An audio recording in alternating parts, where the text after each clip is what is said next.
네, 똑똑하고 현명한 소비자로 거듭날 수 있는 유용한 정보를 전해드리는 똑똑한 소비생활 시간입니다.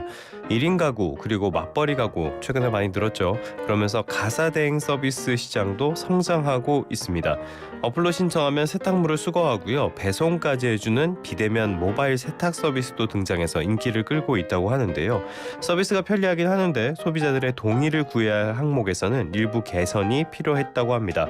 이 내용은 한국소비자원 시장조사국의 시장감시팀 이후정 팀장님과 이야기 나눠보겠습니다. 팀장님 나와 계십니까? 네, 안녕하세요. 네, 안녕하세요. 이 비대면 모바일 세탁 서비스 저는 처음 들어봤는데 실제로 많이들 쓰십니까? 네, 그렇습니다. 기존에는 동네 세탁소를 직접 방문해서 이용하는 경우가 대부분이었는데요. 최근에는 모바일 앱으로 신청하면 세탁물 수거해서 배송까지 완료해주는 비대면 모바일 세탁 서비스 이용이 늘고 있습니다. 언론 보도에 따르면 세탁, 청소 등 가사대행 서비스 앱 이용자 수가 2020년 120만 명에서 2023년에는 350만 명으로 192%나 성장했다고 합니다. 빠른 성장세를 이어가고 있네요. 이번 조사는 인기가 많은 업체 3군데 이게 대상이었다고요? 네, 그렇습니다. 스마트폰 플레이스토어 누적 다운로드 수 10만 건 이상인 런드리고, 세탁특공대, 크림토피아 세 곳을 대상으로 모바일 앱 인터페이스 분석, 이용약관 분석, 미스터리 쇼핑 등으로 조사를 진행했습니다. 알겠습니다. 꾸준히 성장하고 있고 빠르게 최근에 성장하고 있지만 시정해야 될 부분도 많다고 들었습니다. 사업자 정보 표시 이 부분이 미흡했다고요? 맞습니다. 우선 이런 온라인 플랫폼 서비스는 기본적으로 전자상거래법에 적용을 받는데요. 모바일 앱과 같은 사이버몰 초기 화면에 사업자의 전화번호, 주소와 같은 필수 정보와 이용약관을 소비자가 쉽게 볼 수 있게 표시해야 합니다. 그런데 조사 대상이었던 3개 사업자 모두 사업자 정보와 이용약관을 초기 화면에 바로 표시해두지 않았고요. 일부 사업자는 최대 4번을 클릭해서 찾아서 들어가야 전화번호를 볼 수 있었습니다. 현재는 3개 사업자 모두 모바일 앱 초기 화면에 이런 정보를 표시하겠다고 회신하였습니다. 알겠습니다. 이 부분은 곧 개선을 하겠다는 거고요. 사실 이런 것보다 더 중요한 거 우리에게 가장 와닿는 거는 이용 요금이잖아요. 일부 업체가 서비스 이용 요금을 제대로 게시하지 않았다고요? 네, 소비자가 가장 중요하게 고려하는 게 요금입니다. 법령상 사업자는 당연히 요금을 표시해야 합니다. 그러나 일부 사업자의 경우에는 이 요금을 실제 서비스를 판매하는 모바일 앱에는 표시하지 않고 회사 소개 등을 위해 만들어진 인터넷 홈페이지에만 고지하고 있어 문제가 있었습니다. 이에 해당 사업자는 소비자원의 권고에 따라 모바일 앱에도 요금을 게시하겠다고 답변하였습니다. 그런데 이 모바일 세탁 서비스는 후불제로 주로 진행이 된다고 하던데 이렇게 되면은 뭐 문제점은 없겠습니까?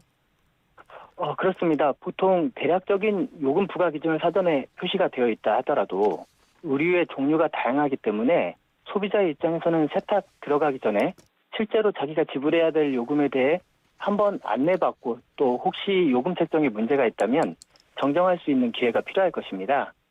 조사 결과 3개 사업자 모두 수거해간 세탁물의 세탁을 시작하기 전에 소비자에게 이 금액을 알려주거나 정정할 기회를 주지 않았습니다. 이에 대해서는 세탁 과정에서 얼마든지 금액이 변동될 수 있기 때문에 미리 금액을 알려주기 어렵다는 해명이 있었습니다. 다만 사후에 결제금에 관련하여 소비자의 불만이 발생할 경우에는 고객 상담 등을 통해 문제를 적극적으로 해결하고 있다고 답변하였습니다. 알겠습니다. 요즘 구독 서비스가 많다 보니까 일부 세탁업체도 구독 서비스를 판매하고 있다. 그런데 자동 결제 고지나 할인 요금 적용 기간 이런 것들을 명확하게 전달하지 않았다고 하던데 어떤 내용입니까? 네, 3개월 또는 6개월 등 일정 기간 동안 세탁 요금을 할인받을 수 있는 구독 상품을 판매하면서 이게 한번 구매하게 되면 정기적으로 자동 결제가 된다는 사실을 사전에 제대로 고지하지 않은 경우가 확인되었습니다. 정기적인 자동 결제는 중요한 거래 조건임에도 다른 계약 내용에 비해 작은 글씨로 표시되는 등 충분히 강조되지 않았고요. 또 별도의 동의 절차 또한 없었습니다.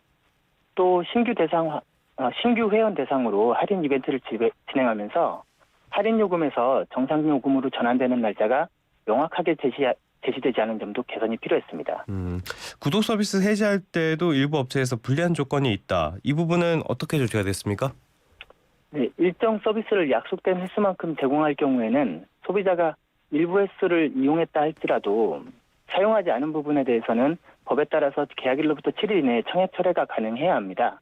그런데 소비자가 서비스를 이용하고 남은 횟수 등에 대해 청약철에나 환불이 불가하도록 이용약관에 규정한 경우가 있었습니다. 또 약소강 기간 동안 할인을 해주는 멤버십 구독 상품의 경우 1개월 이상 계약이 지속되는 상품이므로 방문 판매법에 따라 계약 기간 중 소비자가 원할 때는 중도 해지를 할 수 있어야 하는데요. 그런데도 소비자가 중도 해지를 요청하는 경우 바로 즉시 해지하지 않고 해지 요청일을 포함한 달까지는 서비스를 이용하도록 되어 있는 경우도 있었습니다. 이 두 가지 모두 소비자원의 권고에 따라 이용약관을 개선하겠다고 답변하였습니다. 알겠습니다. 지금까지 한국소비자원 시장조사국 시장감시팀의 이우정 팀장님과 함께했습니다. 오늘 말씀 고맙습니다. 네, 감사합니다.